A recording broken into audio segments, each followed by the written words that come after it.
दुर्गापाठ।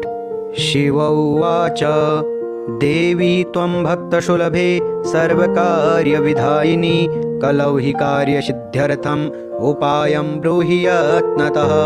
देव्युवाच शृणु देव प्रवक्ष्यामि कलौ सर्वेष्टसाधनं मया तवैव स्नेहेनाप्य अम्बास्तुतिः प्रकाश्यते।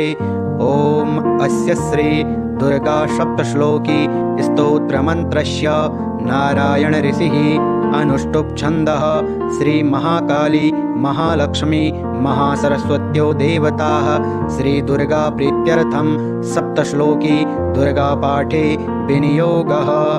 ॐ ज्ञानिनामपि चेतांसि देवी भगवती हि सा बलादाकृष्य मोहाय महामाया प्रयच्छति। दुर्गे स्मृता हरसि भीतिमशेषजन्तोः स्वस्थे स्मृता मतिमतेव शुभां ददासि। दारिद्र्यदुःखभयहारिणिका त्वदन्या सर्वोपकारकरणाय सदार्थचित्ता। सर्वमङ्गलमाङ्गल्ये शिवे सर्वार्थसाधिके शरण्ये त्र्यम्बके गौरी नारायणी नमोऽस्तु ते। शरणागतदीनार्थ परित्राणपरायणे सर्वस्यार्तिहरे देवी नारायणी नमोऽस्तु ते। सर्वस्वरूपे सर्वेशे सर्वशक्ति समन्विते भयेभ्यस्त्राहिनो देवी दुर्गे देवी नमोऽस्तु ते।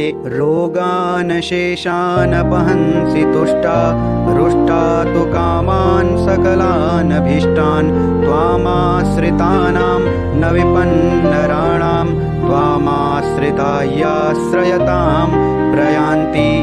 सर्वबाधाप्रशमनं त्रैलोक्यस्याखिलेश्वरी एवमेव त्वया कार्यं स्मद्वैरिविनाशनम् इति श्री सप्तश्लोकी दुर्गा सम्पूर्णम्।